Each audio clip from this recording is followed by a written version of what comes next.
আমি এটা ইউজ করছি দুটোই প্রায় 12 বছর। একটা না, এইটা 10 বছর ইউজ করছি সসপ্যানটা।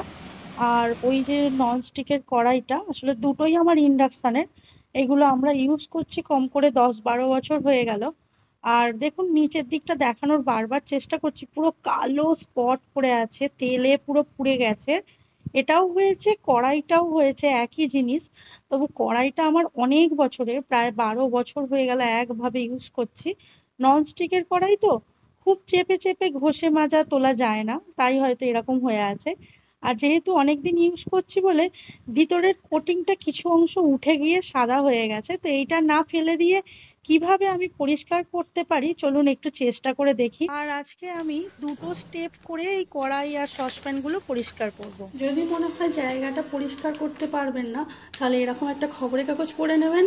আর এই যে দেখুন, দু হাতে এরকম গ্লাভস পরে নিয়েছি। গ্লাভস পরার প্রয়োজন কিন্তু ভীষণ, সেটা আপনাদের সাথে আমি শেয়ার করব, নাহলে হাতটা পুরো নষ্ট হয়ে যাওয়ার ভয়।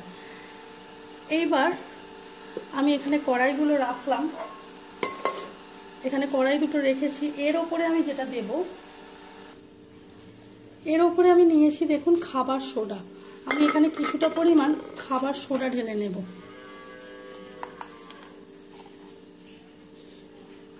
ব্যাস 1 চামচ, ছোটো চামচের 1 চামচ হলেই আমার যথেষ্ট হবে। এই যে খাবার সোডা, এটা বেকিং সোডা, বেকিং পাউডার, অনেক সময় বেকিং সোডা বলা হয়, বেকিং পাউডারটা নয় কিন্তু, খাবার যে বেকিং সোডা হয় সেইটা, জাস্ট একটু দানা দানা টাইপের যেটা, সেইটা। তো আমি দেখুন এর ওপরে হালকা হালকা হাতে শুধু জাস্ট ছড়িয়ে দিচ্ছি। এবার দুটোতেই একভাবে এরকমভাবে ছড়িয়ে দেব। এটা আমার মনে হচ্ছে আর একটু বেশি পরিমাণ লাগবে। তো এই যে খবরের কাগজটা পাতার জন্য নিচে, এটাতে কিন্তু নোংরাটা হবে না।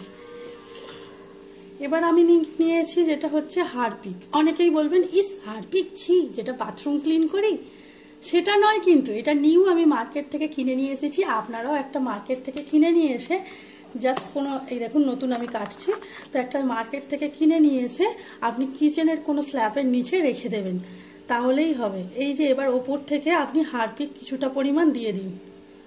দুটোতেই একই কাজ করবেন, আপনি হারপিকটা কিছুটা পরিমাণ দিয়ে দেবেন। যে কোনো পুরানো ব্রাশ, আপনার যে কোনো পুরানো ব্রাশ জাস্ট এর ওপরে এবারে হালকা হাতে লাগিয়ে দিন।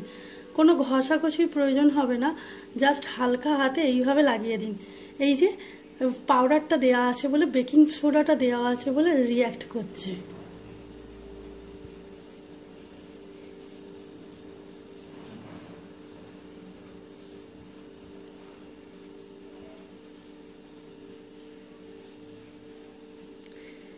এইটা লাগিয়ে আপনি 1 ঘন্টা 1.5 ঘন্টার মতো ছেড়ে দিন, কোনো রকম ঘষাঘষি করবেন না। এটা লাগিয়ে শুধুমাত্র 1-1.5 ঘন্টা ছেড়ে দেবেন। আর যে বেকিং সোডাটা দেওয়ার জন্য রিয়্যাক্ট করছে, তো যেদিকে যেদিকে খুব কড়া দাগ আছে মনে হচ্ছে, সেই দিকে পুরোটাই লাগিয়ে দিন, লাগিয়ে এটা ছেড়ে দিন। এবার আপনাদের একটা কথা বলি, আপনি ঠিক করবেন আপনার কি ধরনের জেদি দাগ, 1 বছরের পুরানো দাগ কি 2 বছরের দাগ, তাহলে একটু বেশি পরিমাণ থাকবে, তাহলেই হবে। আমি দেখুন এখানে শুধু লাগিয়ে এই যে ছেড়ে দিলাম। দেখুন আমার 5 মিনিট হয়েছে, তাতেই দেখুন দাগগুলো উঠে যাচ্ছে। জাস্ট এই হালকা হাতে রগড়াচ্ছি। হারপিক ভীষণ পরিমাণে কাজ করে। যদি এটা আপনি বাড়িতে না করে থাকেন, প্লিজ আমার রিকোয়েস্ট রইল, একবার আপনি চেষ্টা করে দেখুন, তাহলে আপনি ফল নিজেই বুঝতে পারবেন। স্টিলের যে তারের জ্বালনিটা হয়, জাস্ট সেই মোটা খড়খড়ে জ্বালনিটা নিয়ে একটু ভালো করে ডলা দিচ্ছি, তাতেই কিন্তু অনেক উঠে যাচ্ছে। আর এই যে জেদি দাগগুলো, এইগুলো কিন্তু একবারেই যায় না। প্রথমেই বলেছি, যার দাগ যে অনুযায়ী সেই অনুযায়ী আপনি পরিষ্কার করবেন। তো এরপরেও একটা স্টেপ আছে যেটাতে আপনি অনেকটা পরিষ্কার দেখতে পাবেন। এইটা প্রথম করলাম, এবার ধুয়ে আপনাদের সাথে পরের স্টেপটায় যাব।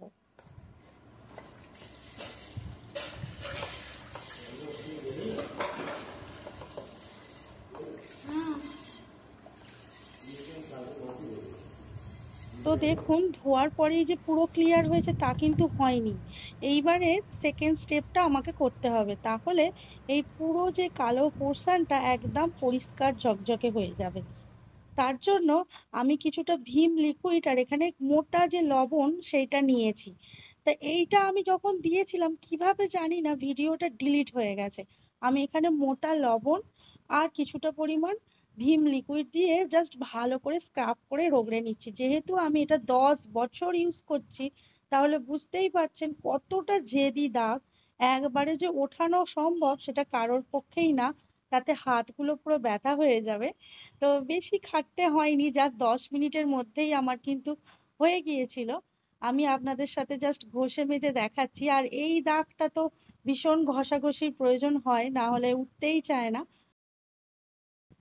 তো দেখুন, প্রথমবারে যে পরিষ্কার হয়েছিল, সেকেন্ড বার যে পরিষ্কার করলাম তাতে কিন্তু সব থেকে বেশি রেজাল্ট পেয়েছি।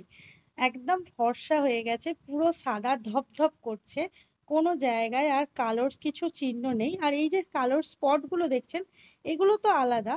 আর এইটা পরের বার চেষ্টা করবো আর একটু বেশি কিছু লিকুইড দিয়ে রাখার জন্য। আসলে 1 ঘন্টা রাখার ছিল, আমি 10 মিনিটের মধ্যে ভিডিওটা ভাবছি শেষ করে দেবো, সেই জন্য ঘষা মাজা করে তুললাম। আপনাদের হাতে সময় থাকলে আপনারা প্লিজ 1 ঘন্টা রেখে তারপর তুলবেন। Thank you. ভিডিওটা ভালো লাগলে সাবস্ক্রাইব করবেন, লাইক করবেন। টাটা। ও, আর একটা ব্যাপার, এইটা তো শেষে দেখানোই হলো না, এইটা আমি কতটা পরিষ্কার করতে পেরেছি। তো দেখুন, এই নন স্টিকের যে প্যানটা, এটাও অনেক পরিষ্কার হয়ে গেছে, তবু খুব যে বললাম জেদি দাগগুলো যেগুলো অনেক বছর ধরে হয়ে আছে, সেইগুলো কিন্তু একবারে হয় না। সেটা ধুতে মাজতে এইভাবে হারপিক দিয়ে যদি সপ্তাহে 2-1 দিন পরিষ্কার করি, তাহলে উঠে যাবে। তো সেটাও আমি আপনাদের সাথে পরের ভিডিওতে শেয়ার করার চেষ্টা করব। এটাও খুব সুন্দর পরিষ্কার আমার হয়ে গেছে, এবার এটাতে রান্না করতেও ভালো লাগবে। তো চলুন, আজকের ভিডিওটা এখানেই শেষ করি।